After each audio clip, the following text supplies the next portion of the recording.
25,000-এর জন্য 60,000। তারপরেও তো আমাদের বিবেকের পর্দা খোলে নাই। বলেন বাংলাদেশের কোন ইম্পোর্টার লেখছে পত্রিকায় দিছে আমি আর ইসরায়েলি মাল ইম্পোর্ট করব না, ইসরায়েলি কোম্পানির মাল ইম্পোর্ট করব না? যদিও ডাইরেক্ট ইসরায়েল থেকে করতেছে না, কিন্তু ইসরায়েলি কোম্পানিগুলো তো সুস্পষ্ট, ঠিক না? ওদিন দেখলাম, খুব হাসি লাগলো, কোক খাইতেছে আর বাটার দোকান ভাঙতেছে। কোক কোক খাইতেছে আর কোক কাদের? বাটা কাদের? একটা পেটে ঢুকাইতেছে আর একটারে ভাঙতেছে। হাস্যকর ব্যাপার। মুসলমান যদি এতটুকু করত যে ওদের দেশের কোনো পণ্য ইম্পোর্ট করব না, ব্যবহার করব না, অথচ দেখেন আপনার ঘরের সাজসজ্জাই তো ওদের জিনিস দিয়া, এতটুক করতেও তো রাজি না, এতটুক করতেও তো রাজি না। আপনি বলবেন খাওয়ার জিনিস, আমিও বলবো খাওয়ার জিনিস। আপনি বলবেন ব্যবহারের জিনিস, আমিও বলবো ব্যবহারের জিনিস।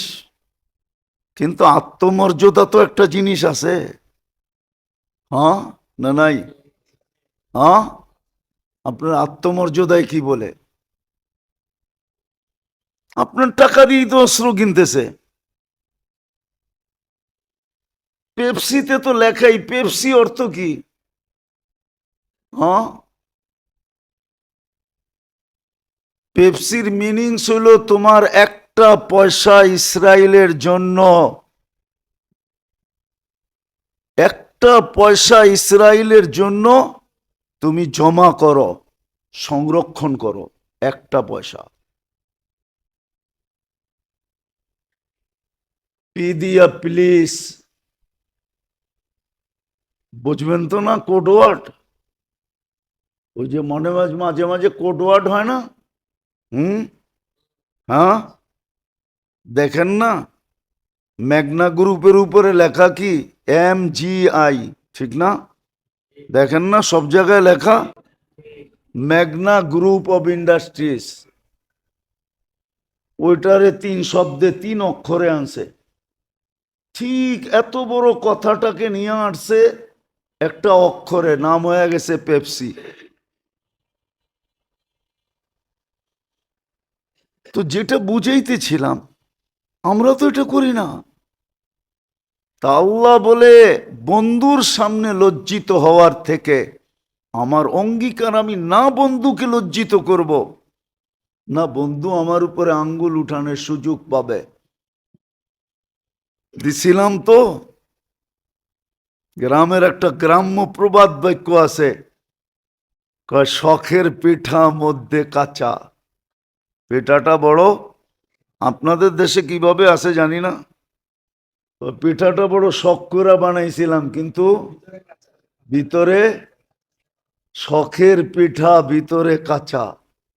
দিছিলেন তো আমাদেরকে সব, কিন্তু আমরা তো ইজ্জত রাখি নাই। তো এটাও আমাদের কানে ধ্বনি দিয়া গেছেন, তোমাদেরকে পাক করার রাস্তা একটাই থাকবে। বলবেন তাইলে ঠিক আছে, বুঝলাম, যারা আল্লাহকে ছেড়া দিছে আপনারা কষ্টের শিকার হবেন কেন? যারা দিনদার, এটারও আল্লাহর রসুল সমাধান দিছেন। আম্মাজান জিজ্ঞাসা করছেন আনুহলিকু আফিনা সালেহুন, আমাদের কি ধ্বংস হতে পারে নেককার লোক থাকা সত্ত্বেও?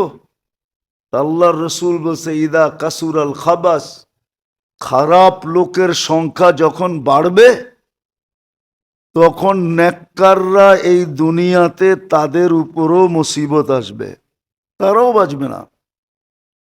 হ্যাঁ, আখেরাতে ডিসাইড হয়ে যাবে। আখেরাতে, আরে ভাই বসেন না, আপনি ওইখানে বসেন না।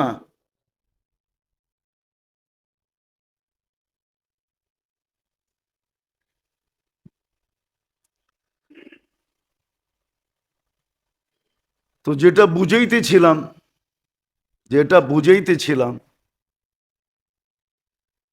বুঝাইতেছিলাম যে ভালো লোকেরা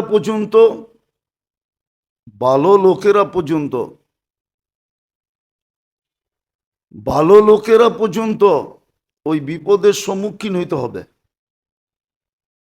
তো আজকে যে মুসলমানের দুরবস্থা, এটা আমাদের হাতের কামাই, আপনার হাতের কামাই, আমার হাতের কামাই।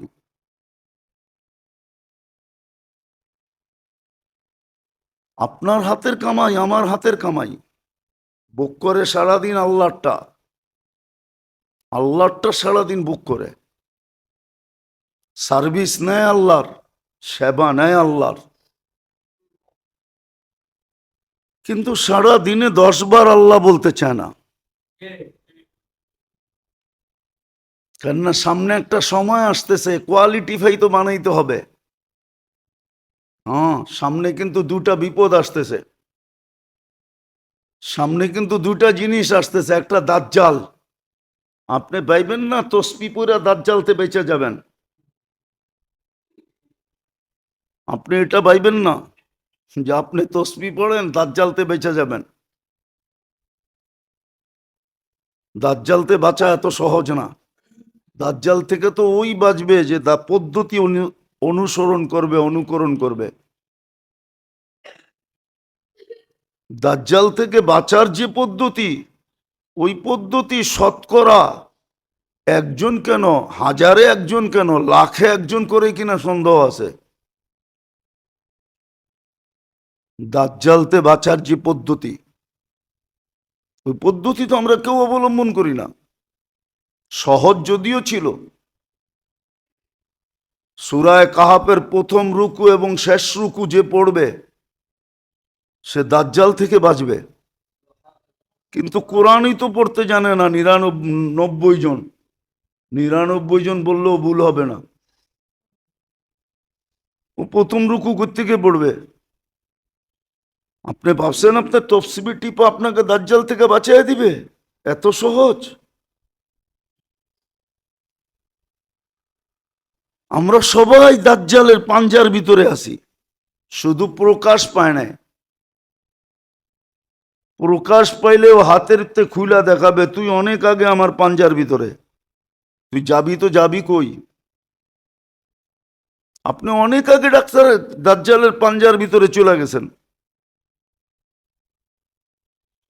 আজকে যে প্রযুক্তি আর ইন্টারনেট আর প্রযুক্তি যেটি চলতেছে, যেটি আমরা দৈনন্দিন ব্যবহার করি, ডিশ আর ফিশ, টেলিভিশন আর এটা সেটা, এগুলো সব দাজ্জালের পাঞ্জা। আপনি ওর পাঞ্জার ভিতরে আছেন, আপনি ভাবছেন টপসি টিপা বেঁচে যাবেন? রাগ হয় না, বুঝানোর জন্য বলতেছি। এখন বললে কারো দিলে লেগে যাবে।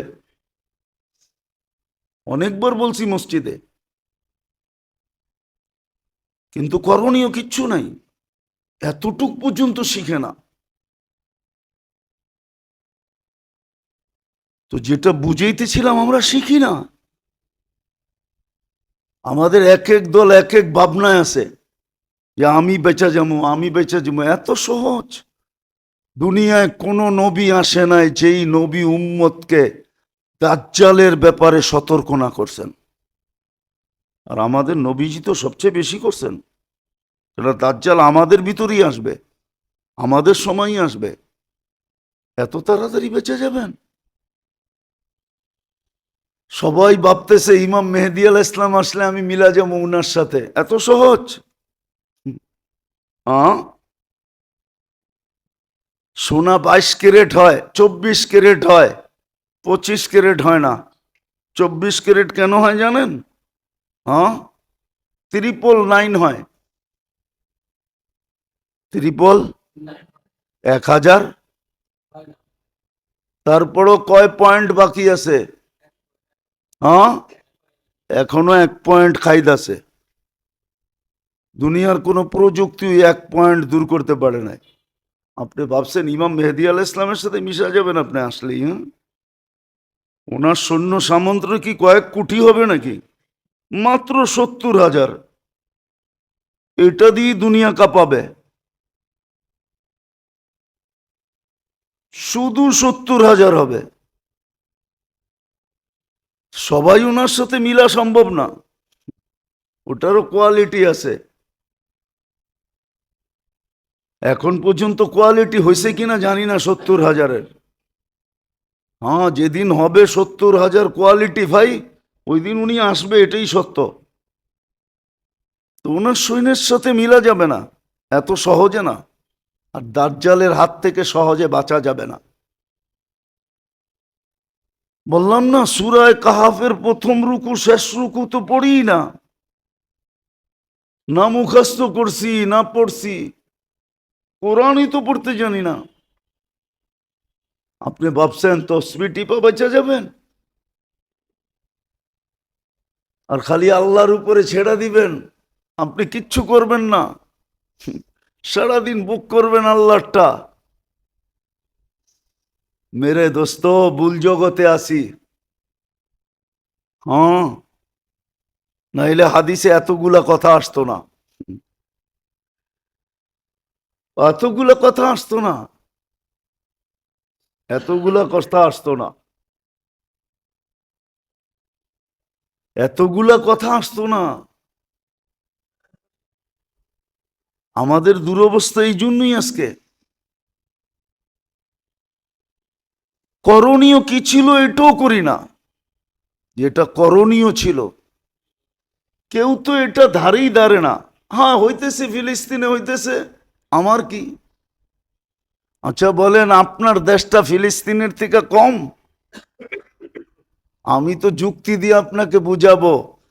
ফিলিস্তিনওয়ালা গাজাওয়ালাদের তো একটা করিডোর আছে, যেই করিডোর দিয়ে ওরা ঢুকতে পারবে মিশরে। আপনার করিডোর কোথায় আছে? আপনার করিডোর তো বঙ্গোপসাগর। তাইলে আজকের থেকে কলা গাছ লাগাইতে শুরু করেন। যদি সাঁতার দিতে হয় তাইলে 2-4টা দিয়ে একটা বেলা বানায় কমসে কম সাঁতার দেওয়া যাবে। ছোটবেলা কলা গাছের বেলায় চড়তাম, বেলা চিনেন তো? হ্যাঁ, তাহলে কলা গাছের চাষাবাদ বেশি করেন। আপনার তো কোনো করিডোরই নেই। ওর তো একটা করিডোর আছে, আপনার কয়টা আছে? আপনার অবস্থা তো বেশি ভালো না। সত্য তো এটাই, মুসলমানদেরকে বিজাতির চেয়ে মুসলমান বেশি ডুবাইছে। কবির ওই কথা সত্য, মুঝে আপনু নে লুটা গैरू में कहां दम था, मुझे আপনু নে লুটা गैरू में कहां दम था। আমাকে আমার মানুষ ডুবাইছে, অন্যের ডুবানোর ক্ষমতা কখন ছিল? দুনিয়ায় সবচেয়ে ভীতু জাতি চিনেন না? চিনেন? হ্যাঁ, কে? দুনিয়ায় দুটা জাতি সবচেয়ে ভীতু, একটা হলো ইহুদি আর একটা হলো মূর্তি পূজক। এদের চেয়ে ভীতু জাতি দুনিয়াতে নাই। কিতাব বলে, কিতাব, সায়েন্স বলে। আর তৃতীয় হইল যারা ওদের সাথে বন্ধুত্ব রাখে, ওরা সবচেয়ে ভীতু। ওরা ভীতু জাতি। এই দুই জাতি দুনিয়ার সবচেয়ে ভীতু। দুই জাতি সবচেয়ে ভীতু জাতি। যদি মল্লযুদ্ধের যুগ থাকতো, সামনাসামনি যুদ্ধের যুগ, তাহলে আপনি বুঝতে পারতেন কত ভীতু। এখন তো অস্ত্র দিয়া লড়তেছে, ঠিক না? অস্ত্র সরায়া দিয়া দেখেন কতটুক লড়ে, কতটুক লড়ে। তো যেটা বুঝাইতেছিলাম, মুঝে আপনুনে লুটা, আজকে মুসলমানের কারণে মুসলমানের এই দুরবস্থা, ওদের কারণে না। কবির কথাই সত্য, মুঝে আপনুনে লুটা গैरू में कहां दम था। मेरी किश्ती वहां डूबी जहां पानी कम था। আমার নৌকা ওইখানেই ডুবছে যেখানে ডুবার কথা না। আরেকটা আছে না, ইস ঘর কো আগ লাগি হ্যায় ইস ঘর কে চেরাগ সে, এই ঘরে আগুন লাগছে এই ঘরের আগুন দিয়েই। আমাদের কারণেই আমাদের দুরবস্থা, নাহলে আল্লাহ আমাদের দুরবস্থা চাপায়া দেন নাই। বোঝা গেল অপারেশন চলতেছে, আর যদি তা না হইতো, জুলুম যদি হইতো, বাস্তবিকই যদি কিছু হইতো, তাহলে আজকে ১.৫ বছরে সাহায্যের চিহ্ন কখনো না কখনো দেখা যেত। সাহায্যের কোনো চিহ্ন তো দেখা যাইতেছে না, সাহায্যের চিহ্ন তো দেখা যাইতেছে না। আপনি বলবেন আফগানিস্তান জিতা গেছে, আরে এখন জিতলেই কি আছে, জিরু বানায় তো হাতে উঠে দিছে, ঠিক না? হ্যাঁ, কি জিরু বানায় তো উঠে দিছে, ঠিক না? এখন বললে তো মিডিয়ায় চলে যাবে, বলাও তো যাবে না। ইতিহাস তো আমরা জানি, কেননা ইতিহাস পড়ি বিদায় জানি, বলাও তো যাবে না। শুধু এতটুকু ইশারায় বলতেছি। হ্যাঁ, এখন কিন্তু বিশ্বাস করা অনেক কঠিন, বিশ্বাস করা। হ্যাঁ, টুপি দেখবেন, জুব্বা দেখবেন, দাড়ি দেখবেন, তসবি দেখবেন, কিন্তু ভিতরে ভিতরে দেখবেন ওর নেফাক আছে, ও মুনাফেক, ও আপনারই বিরুদ্ধে, আমারই বিরুদ্ধে। বুঝা খুব মুশকিল এখন। নাহলে পাকিস্তান আমলে আপনাদেরকে আমি বলতেছি, যেই কাঁচা টাকা ছিল, ১ টাকার যে কয়েনটা ছিল ওটা 100% রূপা ছিল। কি আছে আপনার কাছে? ২-১টা নিয়ে আসেন, আমি কিনবো। ১ টাকারটা ২,০০০ টাকা দিয়ে কিনবো, ক্যাশ, কচকইচা নোট দিমু একবারে। ওই কাঁচা টাকা কোথায় গেছে? কে নিয়ে গেছে? ট্রেন বইড়া,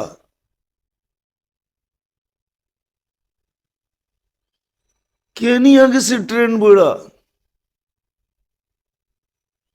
ওটি তো সব রূপা ছিল, পিওর রূপা। ১ তোলা রূপা ছিল, ১ তোলা, একবারে মাপা। এখনো ২-১টা আমাদের তাঁতি বাজারে আছে, যেটা তোলা মাপার জন্য ওইটাই দিয়ে মাপে, আর তোলা লাগে না। কে নিয়ে গেছে? খালি ছিল না, আপনাকে খালি কইরা দিছে।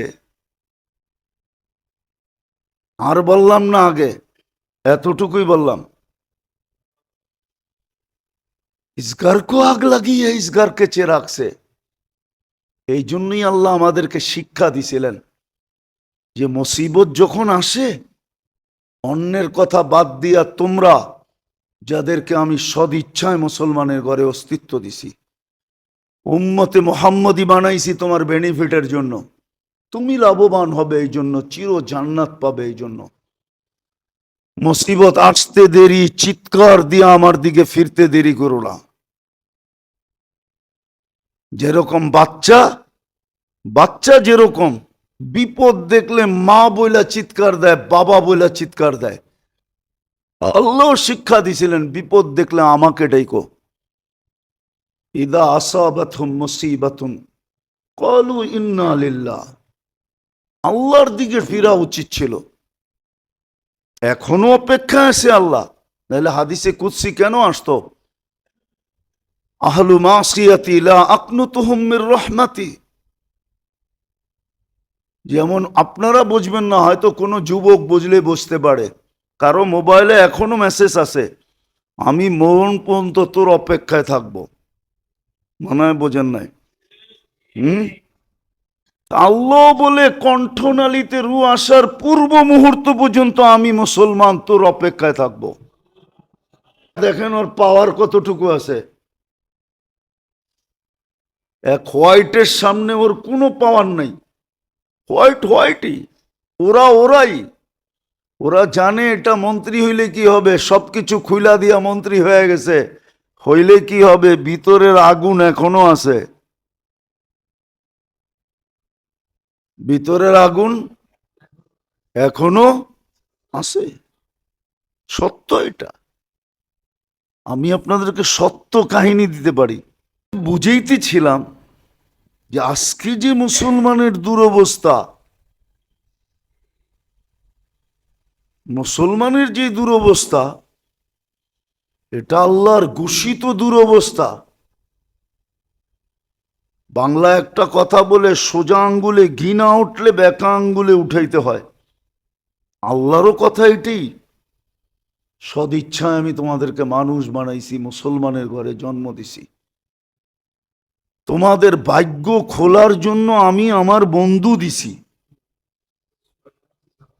মুহাম্মদুর রাসূলুল্লাহ আসছেন আমাদের ভাগ্য খোলানোর জন্য। আপনি একটা কথা চিন্তা করেন না, আপনার ভাগ্য খুলছে কিভাবে? সমস্ত উম্মত এক নেকি করলে এক নেকি হতো, আর আপনি এক করলে শুরু 10-এর থেকে, কতর থেকে শেষ কোথায়? শেষ বেগায়রে হিসাবে যায় শেষ। আপনার শুরু তো 10 থেকে, শেষ হইল হিসাব যেখানে শেষ ওইখানে। এত বড় ভাগ্য আপনার করলো, একটা দেখাইলাম, সর্বদিকে আপনার ভাগ্য খুলা দিল। জমিনের রাজত্ব তো আমাদেরকেই দিছিলেন। হ্যাঁ, ইন্নাল আরদা ইয়ারিসুহা ইবাদিয়াস সালিহুন, কোরআন তো এটাই বলে, জমিনের রাজত্ব তোমাদের জন্য ছিল, কিন্তু একটা শর্ত ছিল, সালিহুন, আমি যেমন চাই তেমন যদি হও তাহলে জমিনের রাজত্ব তোমাদের। ইতিহাস তো দেখছে একটা সময়, ইতিহাস ছিল, মুছে দেওয়া যাবে না, ইতিহাস ছিল এক সময়। আপনি ইতিহাসের পাতা উঠান, মুসলমানের পেটের বাচ্চা পর্যন্ত বাতা পাইত। ইতিহাস এক সময় ছিল, বিজাতি সদ ইচ্ছায় তার কামার 60% মুসলমানকে দিয়া, তারপরে মুসলমান বাধ্য করতেন না যে আমার সমাজে তোমাকে থাকতে হবে না, নিজের ইচ্ছায় বলতো তোমার সমাজে আমি থাকব, আমার কামার 60% তোমাদেরকে দিব, তারপরও আমাকে তোমার সমাজে রাখো, 40% দিয়ে আমি যতটুকু সুখে থাকব, আমার সমাজে 100% বিলাইও এর 100 ভাগের 1 ভাগ সুখ আমি পাবো না। কেন? ওদের সমাজটা এরকমই ছিল, দাসত্বের সমাজ ছিল। আমরা ওই যুগে জন্ম নেই নাই যেই যুগে জমিদারি প্রথা ছিল। জমিদারির প্রথার ভিতরে যারা জন্ম নিয়েছিলেন আর যারা সময় কাটাইছে, ওগুলো কবর থেকে উঠে জিজ্ঞাসা করতে হবে যে তোমাদের সময়টা কিরকম কাটতো। প্রজা হিসাবে যারা জীবন কাটায় গেছেন, ওদেরকে কবর থেকে উঠে জিজ্ঞাসা করতে হবে ওরা কিভাবে সমাজ জীবন কাটাইছেন। চাই মুসলিম জমিদার হোক, চাই অন্য সম্প্রদায়ের জমিদার হোক, আপনি ইতিহাস উঠে দেখেন, গাঠেন ইতিহাস। তো একটা সময় ছিল, যতদিন শর্ত পূরণ হইতেছিল, ইবাদিয়াস সালিহুন, প্রমাণ আনা যায়। এই ইহুদিদেরকেই বলতো মুসলমান, হাদিসে আছে ইয়াকতুলুশ শারকিয়ুল গারবিয়্যা, শার্ক বলা হয় পূর্ব দিকে হলো মধ্যখানে দরিয়া উর্দুন, পূর্ব দিকে হলো ফিলিস্তিন আর উর্দুন, আর পশ্চিম দিকে হলো ইসরায়েল। হাদিসে আছে পূর্ব আলারা পশ্চিম আলাদেরকে হত্যা করবে। ইহুদিদেরকে বলে তোমরা বলতেছো সত্য, কিন্তু এখানে একটা শর্ত আছে। আল্লাহ বলছে মুসলিম আব্দুল্লাহ, যে তোমরা এখন আল্লাহর বন্দাও না, আর তোমরা এখন পারফেক্ট মুসলমানও না। যেদিন হবে ওদিন এই হাদিস সত্য হবে। আমরা মানি তোমরা কতল করবে। তখন ইহুদিরা সমস্ত জায়গায় আশ্রয় নিবে, আর সব জায়গার থেকে আওয়াজ আসবে, পাথরের থেকে আওয়াজ আসবে, ইয়া মুসলিম ইয়া আব্দুল্লাহ ওয়ারা ইহুদ। ও মুসলমান, ও আল্লাহর বন্দা, আমার পিছে ইহুদি লুকায়া আছে, ফাকতুলহু, তাকে কতল করো। ইল্লা শাজারাতাল গারকাত, একটা গাছের থেকে আওয়াজ আসবে না, সেটা হলো ঝাউ গাছ। দেখবেন আমাদের গুলশান বনানী বাড়ি দ্বারা অনেক অধিকাংশ বাড়িতে ঝাউ গাছ আছে। ঝাউ গাছ দেখতে সুন্দর, কিন্তু এটা হলো ইহুদি গাছ। এই গাছের নামই হলো ইহুদি গাছ, কিন্তু মুসলমান পছন্দ করে লাগাইতেছে। তো শর্ত আছে। আজকে যে দুরবস্থা, আমরা কারণ তালাশ করি না যে কেন হলো। একের পর এক কেন হইতেছে, কারণ আল্লাহর অঙ্গীকারও আছে। আল্লাহর অঙ্গীকার আছে যে তোমাদেরকে আমি মানুষ, মুসলমান, উম্মতে মোহাম্মদী বানাইছি। যদি দেখি মেডিসিনে কাজ না হয়, এবাদত বন্দেগী ছিল মেডিসিন, আর আমরা মেডিসিন ছেড়ে দিছি। বললাম তো রাগ হয় না, খানা পর্যন্ত বিসমিল্লাহ বইলা খায় না।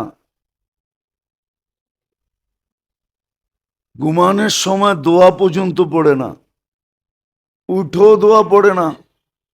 সারাদিনেরটা তো বাদ দিলামই, 24 ঘন্টা আল্লাহর সার্ভিস নিতেছে। আল্লাহ তো বলে, অনেক সময় নিজের চয়েসের কারণে, পছন্দের কারণে সবার সামনে লজ্জায় নিজেকেই মুখ ডাকতে হয়। আছে এরকম পর্ব, আছে এরকম, মনে হয় বোঝেন নাই। আপনি খুব পছন্দ করে ম্যানেজার নিয়ে আসছেন, পুরান ম্যানেজারে আউট করে দিছেন, কিন্তু কয়েকদিন পরে ধরা পড়ছে মাশা আল্লাহ, মাশাল্লাহ বোঝেন? কি মাশাল্লাহ বোঝেন? খুব ভালো মানুষ, ঠিক না? এখন মালিকেরই কর্মচারীর সামনে চক্ষু চেহারা ডাকতে হয়। আল্লাহ বলে তোমাদের যে দুরবস্থা, কিয়ামতের দিন যদি তোমাদেরকে উঠাই, তো নিজেকে বন্ধুর সামনে, তো শব্দটা যদিও শোভনীয় না, বন্ধুর সামনে লজ্জিত হইতে হবে। কেননা বন্ধুর সাথে অঙ্গীকার, আমি বন্ধুকে লজ্জিত করব না। এই জন্য আল্লাহ সিস্টেম বানাইছেন, হাদিসে আছে, আমরা হাদিসের বাহিরে বলতেছি না। আল্লাহ রসুল বলছে আমার উম্মতের শাস্তি দুনিয়াতে আল্লাহ দিয়া দিবে, শাস্তি দুনিয়াতেই হয়ে যাবে। একটা হলো আল কাতলু আল জালাজিলু, দুটা দিয়া শাস্তি দিয়া দিবে। একটা হলো অনার্থক হত্যা, অহেতুক হত্যা, কারণ ছাড়া হত্যা। আজকে মুসলমান যে হত্যা হইতেছে কারণ ছাড়া, যে মরতেছে সেও জানে না আমি মরলাম কেন, যে মারতেছে সেও কোনো যুক্তি দিতে পারবে না। নাইলে বলেন হামাস কয়জন? 25,000, মেয়েরা তো ফেললো 60,000 নিরীহ মানুষকে। 60,000 তো নিরীহ মারা গেল। অথচ হামাস টোটাল হলো 25,000।